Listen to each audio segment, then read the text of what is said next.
We give up control of our careers. We really do.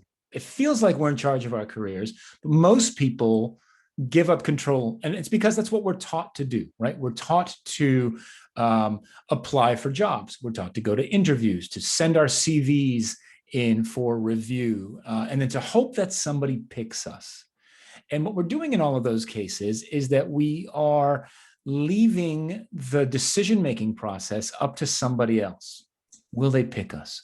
Will they hire us? Will they promote us? Will they offer me a speaking slot, right? That type of thing. What I talk about in Forever Employable is taking that dynamic and flipping it 180 degrees. So how do you do that? You do that.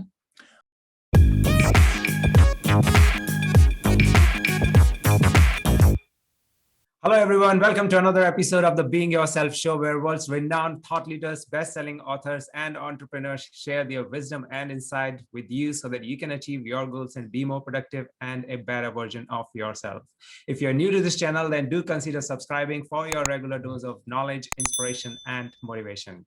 I'm your host, Ajay Mathur, and my guest today is a best-selling author, a globally sought-after speaker, and an entrepreneur. He has co-authored the award-winning book, Lean UX, and a Harvard Business Review press book, Sense and Respond. Most recently, he has also co-founded Sense and Respond Press, which is a publishing house for practical business books for busy executives.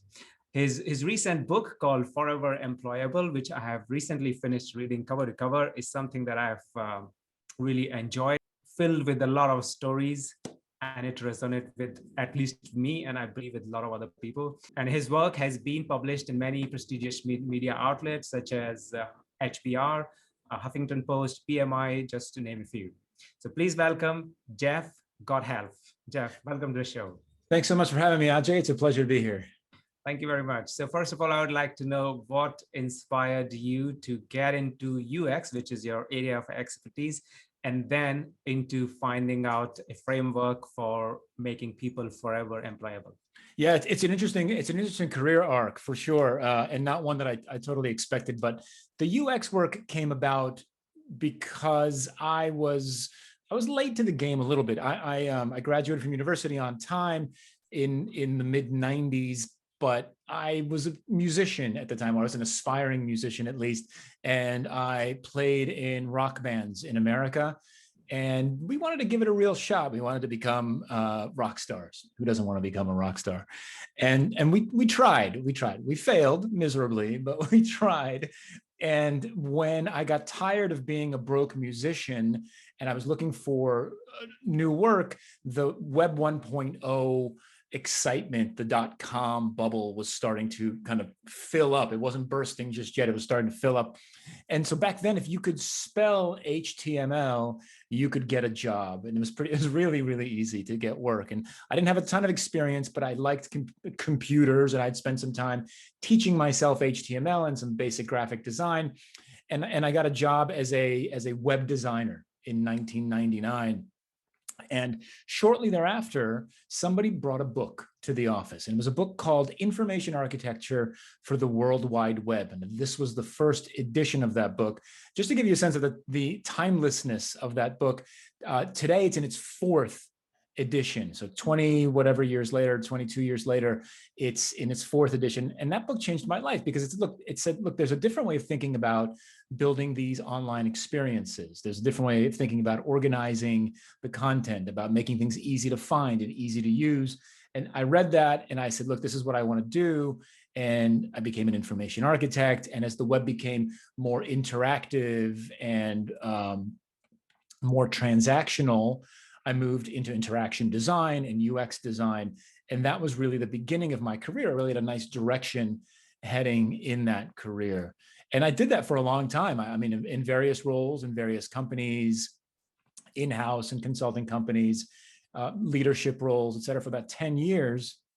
I'm doing website design, app design, software design. I spent at least 10 years doing that. And Lean UX, the first book, came out of those experiences of trying to do good UX design work in an increasingly agile software development environment, which is the way that software is built these days. Since then, in the last 10 to 12 years or so, I've been working, expanding my professional career into product management, coaching, training, organizational design, digital transformation work. And what's interesting is as I've written more books and become a bit more well known, I started to get a lot of inbound requests. People asking questions like, "Hey Jeff, how did you get a book deal?" Or "How did you get to speak at that conference?" Or "How did you build your consulting career?" And I started answering those questions one-on-one or one-offs, and after a while, as they came in regularly, a few every week, that type of thing, I decided that this was an opportunity. This was a signal from the market. I was sensing something from the market, and I was going to respond with something a bit more explicit, which was a book. And that's really where Forever Employable came from. Forever Employable was an attempt to answer all those questions and to give people a very practical and tactical approach to taking their story, their experiences, their expertise, their passions, and turning them into opportunity magnets and turning them into thought leaders, into recognized experts, and helping them build their reputation. So that's roughly the arc. A lot of stuff happened in between those two things, but that was roughly the arc. And in that arc, the first few books that you wrote about were UX design and lean UX, and also very technical sort of subject. But the book that I have read, Forever Employable, although you have taken a lot of stories from your technical career, but the book is kind of self-help book. It's a kind of different genre, I would say. So I wanted to know, how different was it to write something that you've kind of UX designed, you were expert in it, versus something that that impacts a wider audience, the Forever Employable. How was it, the writing book experience, different for you? It was significantly different for a variety of reasons. So you're right. When we wrote Lean UX, we were writing from first-person experience, from doing the work every day. Sense and Respond was a business book, and that required some research, but nevertheless, we had some pretty strong ideas that we wanted to share in that book. When I got around to writing Forever Employable, it was my fourth book. And so I'd written, it was the fourth manuscript I was setting out to write. And at that point, look, it had gotten a little bit easier on that front because I knew what it took to write a book. So that was super helpful. But what was different was writing the book in such a way that it would appeal to the broadest possible audience. That was something that I really had to work on, because I do think in technical jargon, I do think that my experiences are specific to an industry. They're specific to types of audiences that are already predisposed to some of this stuff. And so then how do you take these concepts and make them broadly applicable? And that's been a real challenge, both in writing the book and in getting the message out there, because there is an expectation that I'm going to write a technical book, a book that is about design or about building software. So which one did you enjoy the most, writing technical or writing this one? This was the easiest book to write. So I enjoyed writing this the most. Now, it was easiest because it was my fourth book. So I have to thought, like when I wrote Lean UX, writing Lean UX was brutal. I didn't know how to write a book. I didn't know how to write. Let's just stop there. And it took me 2 years to get that manuscript done. I couldn't have done it without Josh Seiden, my longtime co-author and colleague and friend. And before Josh came on the project, I'd written the manuscript 3 times. And the publisher rejected it every time. And I was like, man, they're not going to give me that many more shots at this. And so when that was done, when they finally accepted it and they published it, I was like, that's it. I am never writing another book again. Never. This was the worst experience of my life.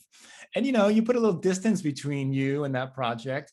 And then you're like, oh, I have an idea. Maybe I could write a book about it. And so, but Sense and Respond was also kind of we had to do a lot of research and a lot of writing and rewriting and really proving ourselves, because we were designers or writing a business book. And so that was a really interesting challenge. Writing Forever Employable for me was the easiest and the most fun because it is the broadest appeal. So I'm writing for everybody. And so yes, like de-jargoning and de-technifying the work is tough, but I deeply believe in the ideas. And I deeply believe that the people who adopt this way of thinking, there are practical tools in there. There are things for you to do. But if you just adopt this sort of entrepreneurial, product-centric mindset to your career, it will make a fundamental difference in your life overall in the long term. And because I deeply believe that, I really enjoyed writing this. I wanted to convince people that this was a better way of thinking about work. And this book, more recent book, is being published by your own publishing house, correct?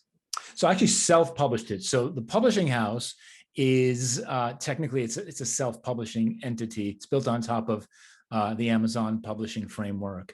But I actually published this outside of that simply because it doesn't line up with Sense and Respond Press's thesis, right? Sense and Respond Press's thesis is short, practical business books for busy executives.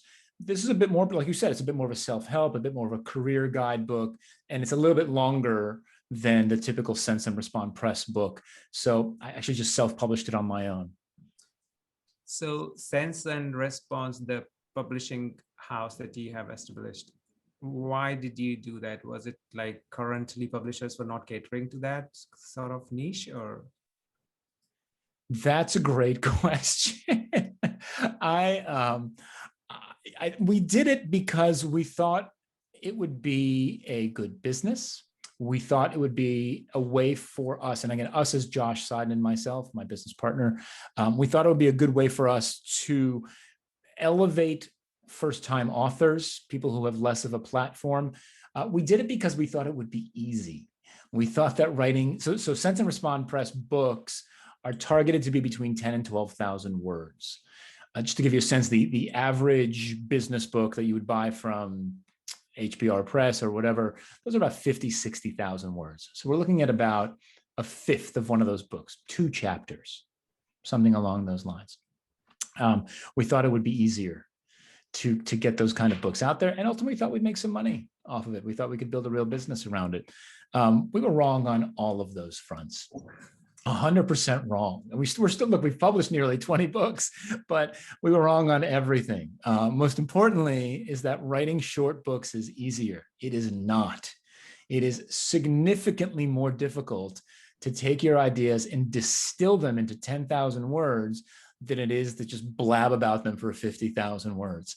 And we've, you know, of the roughly 20 books we've published, there was roughly 25 or 30 books that never made it because the authors just couldn't do it. They couldn't distill their ideas into 1 or 2 clear things that they could say in 10 or 12,000 words. And then look, and the bottom line here too is no one goes into publishing to retire. I think that's really the other big learning here. But it's been a labor of love, and we're proud of it. And it's helped a lot of folks with their careers and with their work. So we're definitely proud of it. So it was a kind of try to make a Twitter for books, sort of, right? Sort of, yeah, like it's very short, yeah, exactly. Except not a little bit more than 280 characters, but yeah, I mean, get an idea out there. That's the goal, right? Yeah, I couldn't agree more. It's so difficult to write smaller piece of work like a speech or book in this case versus doing a long 1-hour speech. Isn't it? If you have to, like TED does it, right? You have to put all your ideas into 17 minutes. Yeah. And although some people will say 17 minutes is quite a lot of time, but the people who do speak, for them, it is so difficult. Like I was listening to Tony Robbins' TED talk, and he was like, the minimum talk I have given is 50 hours. And I have to put everything into 17 minutes, which is kind of really a big challenging task. But that's just it, right? That's just it. You don't put everything. And I think that's and it's such an important skill. Like that's why Twitter, I think, is such a great tool for refining your storytelling. right? Because it forces you, you can't put everything into a tweet or even a tweet storm or a thread or whatever it is, right? You've got to distill, like you whittle away at the idea until just the essence exists. And I think it's a really great sharpening tool. And that's why these books are so good, because it's a sharpening tool for your ideas, and it forces you to get to the point. I'm looking forward to reading some of those. I'll explore it more, what kind of topics people have written, because I'm thinking of a subject, but we'll talk about it later. So now coming back to the $1 million question, which you have addressed in your recent book, how to make yourself forever employable. Yeah, look, the reality is this: we give up control of our careers. We really do. It feels like we're in charge of our careers, but most people give up control. And it's because that's what we're taught to do, right? We're taught to apply for jobs. We're taught to go to interviews, to send our CVs in for review, and then to hope that somebody picks us. And what we're doing in all of those cases is that we are leaving the decision-making process up to somebody else. Will they pick us? Will they hire us? Will they promote us? Will they offer me a speaking slot, right? That type of thing. And so, and to me, that became an untenable situation as I got older. One of the things I never wanted to become or to find myself in is a situation where I am applying for work and losing those opportunities. And look, up until the age of 35, I was doing pretty well. If I applied for a job, the odds are I was going to get it. I was fairly successful. I didn't see that continuing. And so what I talk about in Forever Employable is taking that dynamic and flipping it 180 degrees. If you think about this from a systems thinking perspective, right? Traditionally, we push ourselves into the market, right? We push our CVs out there. We push ourselves into an interview, into a job opportunity. If we could turn that around and create a situation where we are continuously pulling on that system, on the professional world, on the job ecosystem, then we are in a much better place, because now those opportunities are finding us. So how do you do that? You do that by building a reputation for yourself, by building an audience, by growing your network, and by contributing value to that network and to that audience through recognized expertise, through your experience, through content, through writing, through speaking, through sharing and giving back. And you're building a personal brand. You're building thought leadership. And so that when people end up needing that skill set that you have, that expertise that you have, they know exactly where to go to. And that's what I've been doing for the last 12 years, 13 years at this point, actually. And what begins to happen is those opportunities start to find you. Now, initially, that may not be work. It might be a writing opportunity or a speaking opportunity. But what you're doing is you're building a reputation. And then you're using that reputation to build a platform. And it's that platform that becomes the opportunity magnet. So I'll go into the 5 stages that you talk about. And the first one you just mentioned about planting a flag and sorting out your expertise. Now, a lot of people don't know the answer of that question, or if they do, they don't know if there is a market out there, if there would be somebody listening to them, or they have a lot of other reservations on, how to start. What are the basic traits that you're looking for in order to execute your 5-step plan, for example? Well, so this is where a lot of the design and product work that I've been doing my entire career really comes into play, right? Product design, product development, anytime you make anything, it involves risk. It involves a series of assumptions or your best guesses about what to make, who to make it for, what problem you're solving for them, what behavior you expect them to exhibit to determine, to let you know that you've actually built something of value. You take those same exact questions and you apply them to your thought leadership, to your expertise, to the things that you'll share back, and you can start to construct experiments. So what you're looking for here is an entrepreneurial mindset, a humble mindset that says, yeah, there's risk here. And I'll probably get this wrong, but that's okay because I want to learn. And every time I learn, I get a little bit smarter, a little bit better. And so the next time I do this, it'll have a little bit more impact, a little bit better result, that type of thing. So as you think about this, right, some of the things that you want to think about, the assumptions that you're guessing is, well, who's your target audience? If you think about like making a product, if you're going to build anything, right, who are you building your product for? You're the product, you're the service, the skill sets that you provide, right? Who are you building it for? Who's your target audience? Number one, ask that question. Number two, what problem do you help them solve? Right? So if they're coming to you, they have a need. What is that need? Right? And if you're providing them something of value, what will they do differently? So for example, if you're generating content, if you're tweeting, or if you're writing a blog post or making a video or a podcast, what would they be doing differently? Well, they would find it. That's number one. They would consume it. They would like it. They would share it. They would tell a friend. And maybe ultimately they would reach out to you and say, Jeff, I heard you on that podcast with Ajay. And, everything you said resonated with me. I'd love to learn more about your services. Maybe you can come work with us, or maybe you want to speak at my conference, or maybe you want to be a guest on my podcast. And every single one of those new opportunities is a way for you to grow that network, to grow that audience. And every single time you do one of those things and nobody listens and nobody consumes and nobody reaches out, well, that's a signal. That's a data point from the market, right? Why didn't that resonate? Maybe I can try to reframe that, or maybe say that differently, or use a different channel, right? And so what the qualities here are entrepreneurial qualities, where you're like, look, I'm going to treat myself as a startup. And there's a humble quality here, a quality of humility here that says, I'm going to try some stuff and it may not work, but I'm going to learn from it and then try something different.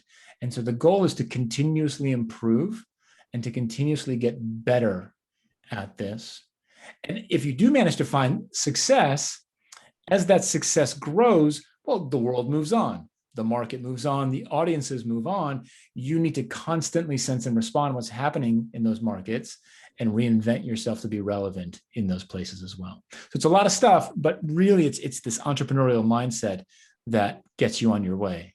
So while talking about building your personal brand, and if somebody has a number of years of experience in a certain area, then it's easier for them. But what about the people who are just starting and they don't have, like, maybe they have 6 months of experience, but they still want to make their personal brand? Or if somebody who has spent most of their career switching jobs, so they're not really expert in one particular thing, but they have tasted waters in different areas. What is your advice to those people? How can they build their brand, and how can they find that one thing, that one problem that they want to solve? Yeah, so this is an interesting question, and I've thought about this a lot because I do get this from folks who are just setting out. So maybe you don't have a ton of experience, and maybe you don't have 20 years of stories that you can tell from your career. What you do have is your current journey, the journey that you're on right now. So you can tell that story, right? Here's my path to becoming a marketing expert in this field. Here's my path to becoming an entrepreneur. Here's my path into becoming a software developer. And you can talk about all the things that have happened to you and that you're doing along the way. Here's what my CV looks like when I applied for my first job. Here's how my first interview went. Oh my God, it was a disaster. Here's the day I got my first job. Here's what the first week on my new job looked like, right? 6 months into my new job. Like you can tell that story, and it's authentic and it's personal and it's uniquely yours. And so no one else can tell it. So even if there's 1,000 or 1,000,000 other people doing the same thing, you have a unique perspective. And the more authentic you are about that perspective, and the more regularly that you share your journey, the bigger the audience will be that pays attention to you. So talk about what you're doing right now instead of what you've done. So let's say I started talking about what I do based on my experience, and I've started just very recently. And maybe I got 1 or 2 successes, good comments from somebody liked what I created, my content, my book, or my podcast, or whatever it is. Yeah. Then a lot of people face something called imposter syndrome, right? So they will be like, I might just have been lucky in this particular case, but might not be still that good to go out and teach people who are elder than me, for example. How do you address that kind of mindset or temporary mindset that people come in? So let's be super clear about this. Everybody has imposter syndrome. Actually, that's not true. The only people who don't have imposter syndrome are imposters. That's it. That's it. Otherwise, everybody has it. I have it. I feel it all the time. You're about ready to hit tweet or send. I literally just before we started recording this, I hit send on my monthly newsletter. It goes out to 30,000 people. And it terrifies me every single time I hit that send button because, man, what are people going to think about this idea? Oh, this is going to bomb. They're going to hate it. I feel that way all the time. Listen, that everybody feels that way. You've got to keep pushing. You've got to put your ideas out there. Sometimes your ideas are going to bomb. That's okay, as long as you get back up and do it again. Learn from that. Learn why nobody read it. It's amazing to me. Like I blog every week. There are Monday mornings where I publish a post, something that I've researched heavily. I'm super proud of it. I think it's brilliant. I ship it and nobody reads it. It's crushing. I'm like, man, I'm an idiot. No one's ever going to read my blog again. And then the next week, I'm running late. I didn't have a chance to write anything. And I just kind of knock something out late Sunday night or early Monday morning and hit send. And it becomes the most popular thing ever on my blog. That type of thing, right? You never know what's going to resonate with people, right? Mm-hmm. And so while yes, you want to improve your quality, as you're starting out, it's a game of quantity. Get as much material out there as possible. Your audience will determine what's of high quality. And you'll notice that based on what they're paying attention to, what they're reading, what they're sharing. And so there's no easy way to do this. Just the more that you practice shipping your ideas, the easier the imposter syndrome gets. Yeah, I mean, you have to be consistent, and grit and persistence are the traits that you're looking for. And I think you have also written about this, about Seth Godin, who publishes every single day for I don't know how many years, isn't it? It's been a long time. Something's got like 20 years, maybe, I want to say something like that. But yeah, he writes every day. Now, sometimes it's 100 words. Yeah. Right. But every day, and it's an amazing muscle to exercise. Once a week is tough enough for me to pull off, but it's super impressive. And how do you address the issue when, let's say, I'm going to talk about productivity, right? And I go and do my research, and I realize that there are people who are really, really big in that area, right? So, for example, David Allen, he's a productivity guru. He writes a lot about it. Or maybe Tony Robbins, he talks about everything really. But there are a lot of people who talk about productivity. And if I am going to launch something in that area, I will feel like, who is going to listen to me, really? There are so many other people who have already spoken everything that can be spoken about this particular topic, right? So what are your tips to pass that hurdle? It's all in the brain, but yeah. It is. I mean, look, the web can be overwhelming, right? Between social media, blogging platforms, and personal blogs and news sites, it does feel like everything has been said about everything. But again, I'll kind of reiterate what I said before. No one has told your story, not from your perspective. You're the only one who has that perspective. I'll tell you a story. I went to a design conference years ago in Amsterdam, and one of the organizers was a friend of mine. And just to give you a sense, 1,000 designers come to this conference every year. And there are 1,000 designers from every walk of life and every level of experience. So there's people in there who've been working for 30 years, and there's people who've been working in there for 30 days, right? And I was talking to the organizer, and he said, it's so difficult to curate a conference like this because we've got folks coming in who are asking for advanced content. Hey, I'm 25, I'm 20, 25, 30 years into my career. And we've got lots of folks coming in who are asking for entry-level content as well.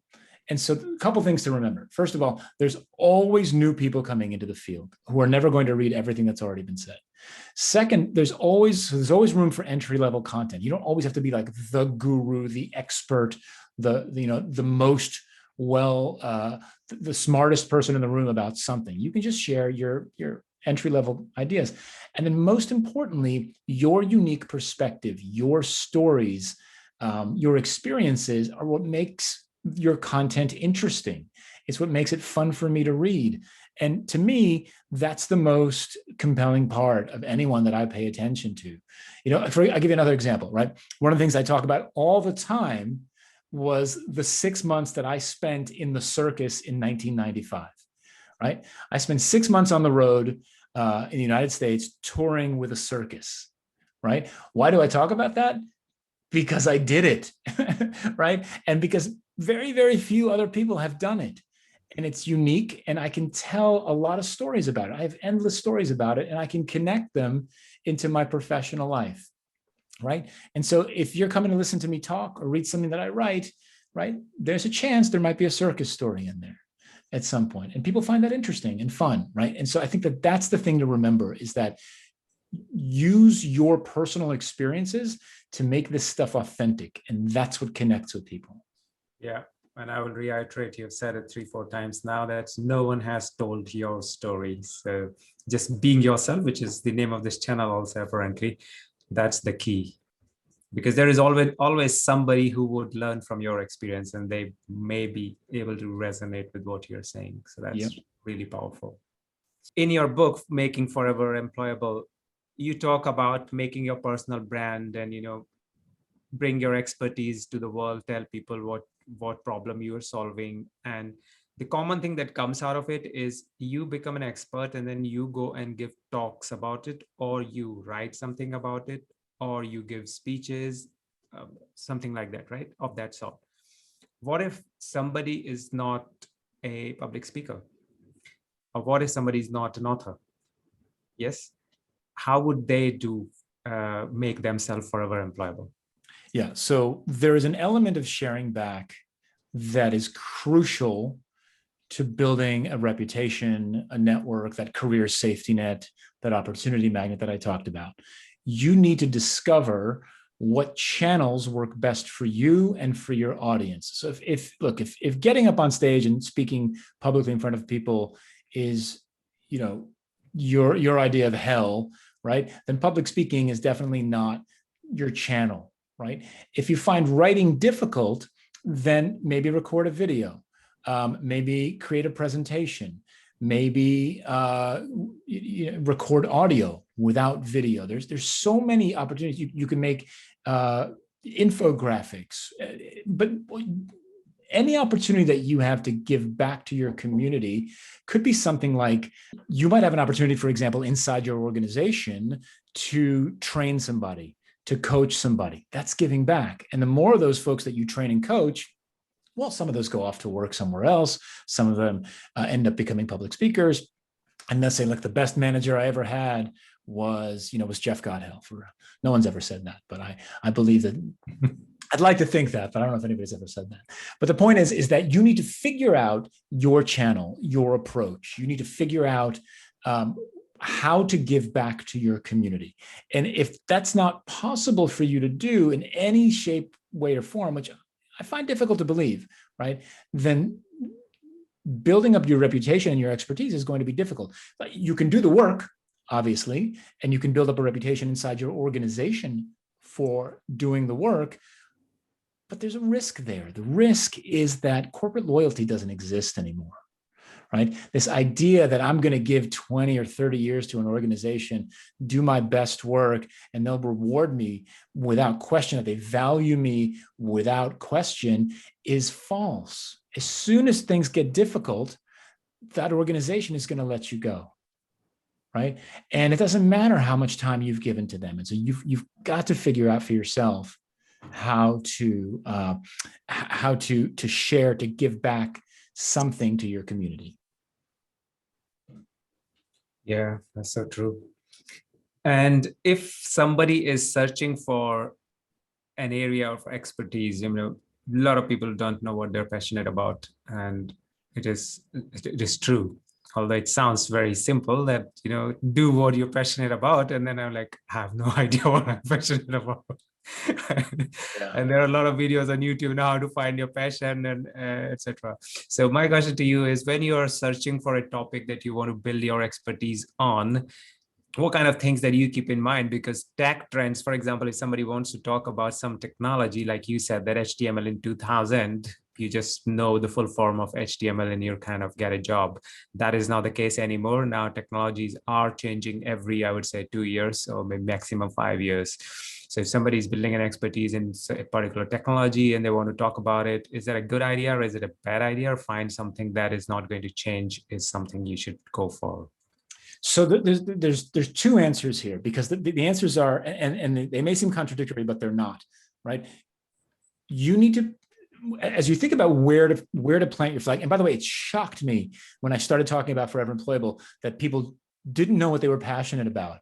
I really assumed and falsely assumed that that people knew exactly what they loved and what they would want to talk about, but they don't. You're right. So a couple thoughts here. First of all, as you think about where to focus, you want to focus on something, some need or some problem space that isn't going to change for a while, right? What are people always going to need, or what are people going to need for the next 10, 15, or 20 years?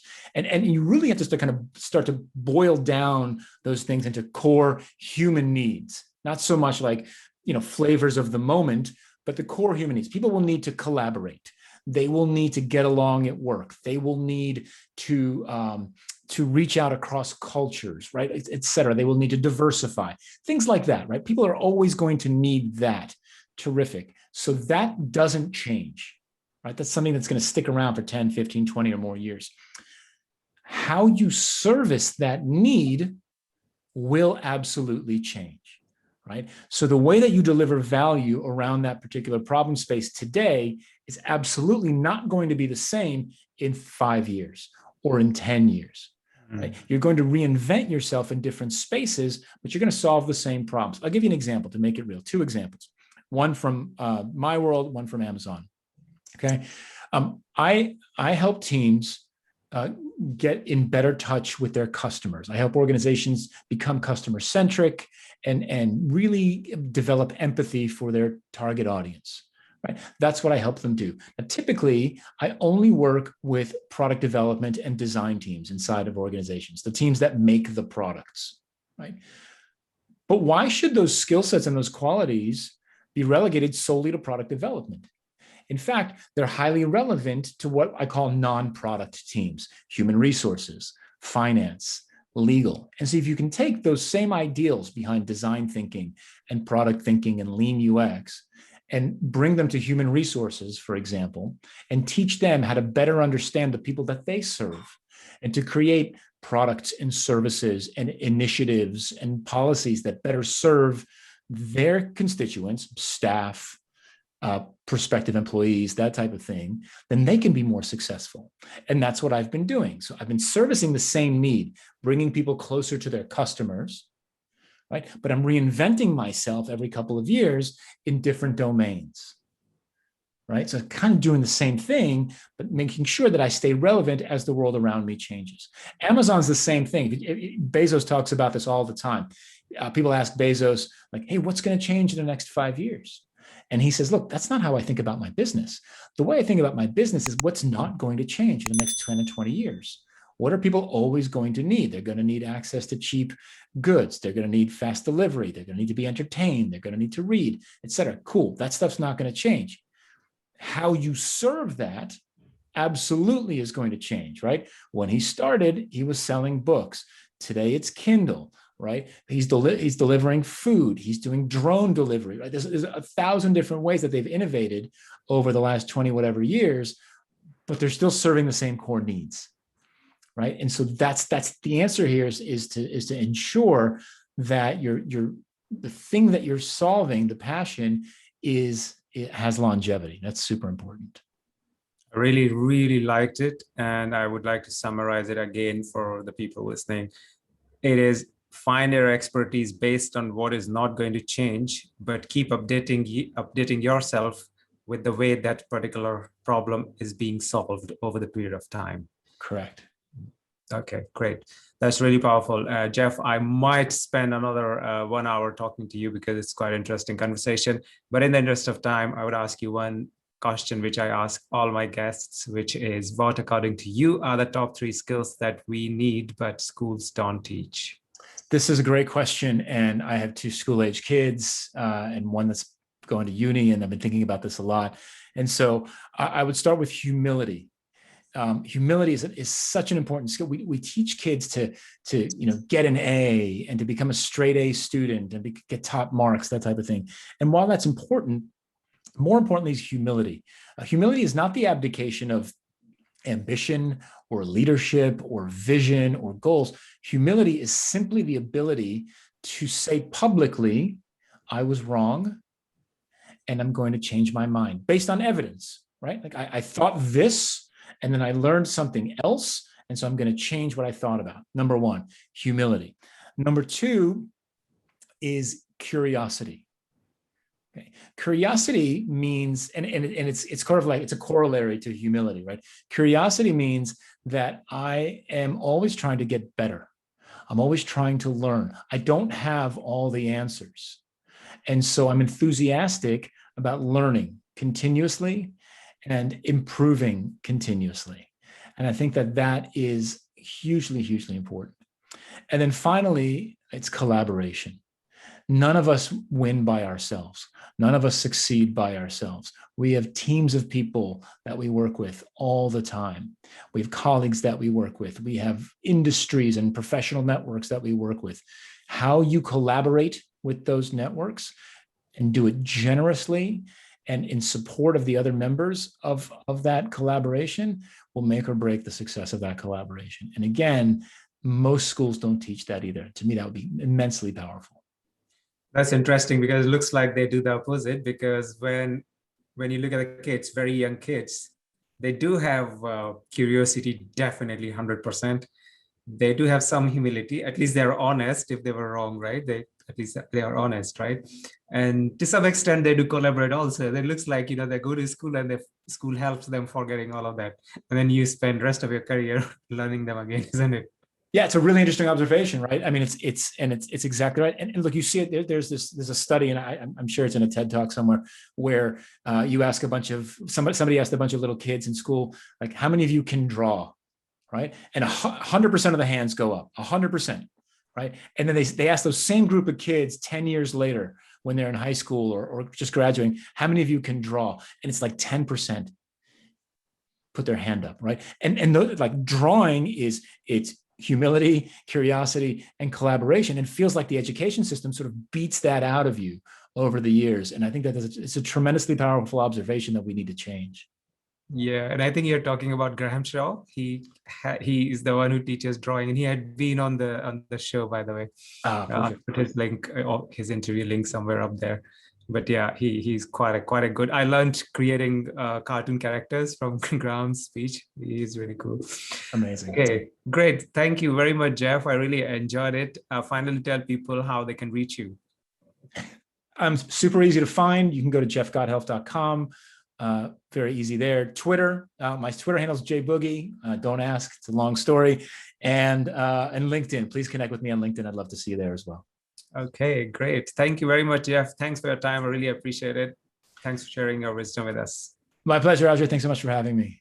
And guys, if you're looking to know more about Jeff's work, he has put everything he has spoken or written on internet absolutely for free. Most of it is available on his website, including the YouTube videos and the keynote speeches. Those are not on YouTube, but they are on other platforms, Vistia or something, but they are all on his website, absolutely free. Quite a lot of stuff, so please go check it. And if you found some value from this interview, then do consider subscribing to this channel. And don't forget to hit that bell icon, because that is going to notify you for my next episode. So I'll see you again with another guest. Until then, you take care and keep learning. Bye-bye.